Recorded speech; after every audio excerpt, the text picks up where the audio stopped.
जब हम इतिहास की बात करते हैं तो अक्सर राजाओं और लड़ाइयों का जिक्र होता है। लेकिन इतिहास सिर्फ इतना ही नहीं है। इतिहास को उन जबरदस्त महिलाओं ने भी लिखा है जिन्होंने सारी बाधाओं को तोड़कर भारत का नक्शा ही बदल दिया। तो चलिए आज उनकी कहानियों में उतरते हैं। पर एक सवाल उठता है, पहली होने का आखिर मतलब क्या है? मतलब किसी भी फील्ड में पहली महिला होने के लिए क्या लगता है? इसका मतलब है हर दीवार को गिराना, हर उम्मीद को चुनौती देना और अपना नाम हमेशा के लिए इतिहास में लिख देना। आज हम भारत की कुछ ऐसी ही पथ प्रदर्शकों की एक कमाल की यात्रा देखने वाले हैं। तो अपनी कहानी शुरू करते हैं सत्ता के गलियारों से, वो जगह जहां कुछ बहुत ही हिम्मत वाली महिलाओं ने देश के सबसे ऊंचे पदों पर पहुंचकर सचमुच इतिहास रच दिया। देखिए, ये बदलाव की हवा चली भारत की आज़ादी के साथ ही। साल था 1947, जब सरोजनी नायडू किसी भी भारतीय राज्य की पहली महिला गवर्नर बनी। फिर करीब करीब 20 साल बाद 1966 में इंदिरा गांधी देश की पहली महिला प्रधानमंत्री बनी। और ये सिलसिला रुका नहीं। 2007 में ये एक नई ऊंचाई पर पहुंचा जब प्रतिभा पाटिल भारत की पहली महिला राष्ट्रपति बनी। सोचिए, बस 60 साल के अंदर महिलाओं ने सरकार के हर टॉप लेवल पर अपनी मौजूदगी दर्ज करा दी। इंदिरा गांधी की ये बात उनकी पूरी यात्रा का सार है, कह सकते हैं। वो मानती थी कि असली आज़ादी पुरुषों से होड़ लगाने में नहीं है, बल्कि अपनी खुद की ताकत को पहचानने और उसे तराशने में है। और भारत की पहली और आज तक की एकमात्र महिला प्रधानमंत्री के तौर पर उनका जो लंबा कार्यकाल रहा, वो इसी आत्मविश्वास और पक्के इरादे का सबूत है। लेकिन बात सिर्फ टॉप पोस्ट्स की नहीं है। लीडरशिप तो हर लेवल पर दिखी। जैसे स्टेट लेवल पर सुचेता कृपलानी उत्तर प्रदेश की पहली महिला मुख्यमंत्री बनी। नेशनल कैबिनेट में राजकुमारी अमृत कौर पहली महिला कैबिनेट मंत्री बनी और उन्हें हेल्थ जैसा जरूरी डिपार्टमेंट मिला।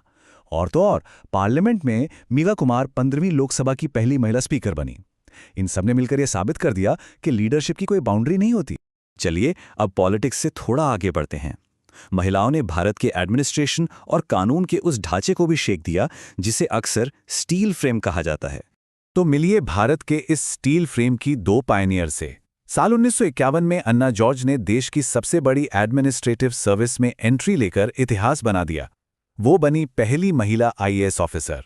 फिर लगभग 2 दशक बाद 1972 में किरण बेदी ने वर्दी पहनी और पहली महिला आईपीएस ऑफिसर बनकर लॉ एनफोर्समेंट में महिलाओं के लिए रास्ते खोल दिए। इन दोनों ने आने वाली पीढ़ियों के लिए एक बहुत ऊंचा बेंचमार्क सेट किया। अब बात करते हैं न्याय की दुनिया की। यहां भी महिलाओं ने अपनी राह खुद बनाई। ये सफर शुरू हुआ 1937 में अन्ना चांडी के साथ, जो बनी भारत की पहली महिला जज। फिर देखिए, आधी सदी से भी ज्यादा वक्त के बाद 1989 में फातिमा बीवी ने सुप्रीम कोर्ट की पहली महिला जज बनकर एक और बड़ी दीवार तोड़ी। और इसके बस कुछ ही साल बाद 1991 में लीला सेठ एक स्टेट हाई कोर्ट की पहली महिला चीफ जस्टिस बनी। हर एक कदम के साथ इंसाफ सबके लिए थोड़ा और करीब आता गया। अच्छा, तो पॉलिटिक्स और एडमिनिस्ट्रेशन से अब आगे निकलते हैं। चलिए अब उन महिलाओं की बात करते हैं जिन्होंने आर्ट्स, एडवेंचर और ग्लोबल स्टेज पर अपनी एक अलग ही पहचान बनाई। साल था 1980 और ये साल इंडियन सिनेमा के लिए एक गोल्डन मोमेंट था। क्यों? क्योंकि इसी साल भानु अथैया ने फिल्म गांधी में अपने कमाल के कॉस्ट्यूम डिजाइन के लिए भारत का पहला ऑस्कर जीता था।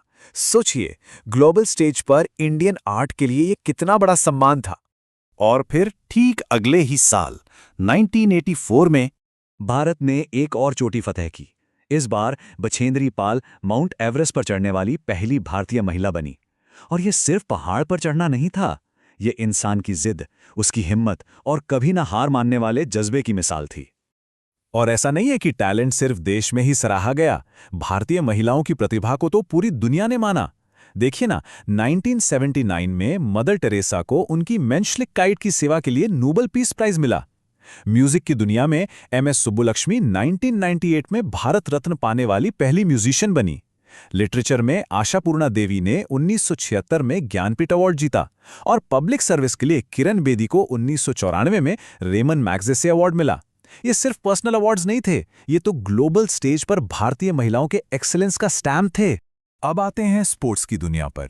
यहां भी एक बहुत बड़ी दीवार टूटी। साल 2000, Sydney Olympics. Weightlifter Karnam Malleswari ने ब्रॉन्ज मेडल जीतकर बस इतिहास ही रच दिया। वो ओलंपिक मेडल जीतने वाली पहली भारतीय महिला थीं। और उनकी बस इस एक जीत ने इंडिया की न जाने कितनी फीमेल एथलीट्स के लिए इंस्पिरेशन के दरवाजे खोल दिए। तो इन सारी अचीवमेंट्स का आखिर मतलब क्या निकलता है? इन सभी पहली महिलाओं की वो कौन सी विरासत है जो हमेशा रहेगी? देखिए, इनकी लेगेसी सिर्फ इनकी पर्सनल जीत तक सीमित नहीं है। ये तो एक बहुत बड़े बदलाव का सिंबल थी। इन्होंने ये साबित कर दिया कि कुछ भी नामुमकिन नहीं है। ये प्रेरणा की एक ऐसी रोशनी बनी जिसने आने वाली पीढ़ियों को बड़े सपने देखने की हिम्मत दी। इन्होंने पॉसिबल क्या है इसकी परिभाषा ही बदल दी और वो दरवाजे खोल दिए जो कभी महिलाओं के लिए हमेशा बंद समझे जाते थे। तो इन महिलाओं ने एक रास्ता तो बना दिया है। अब सवाल ये है कि इस पर अगला कौन चलेगा। इनकी विरासत हमें बस एक ही बात याद दिलाती है कि हर पहली जीत अनगिनत अगली जीतों के लिए दरवाजा खोलती है।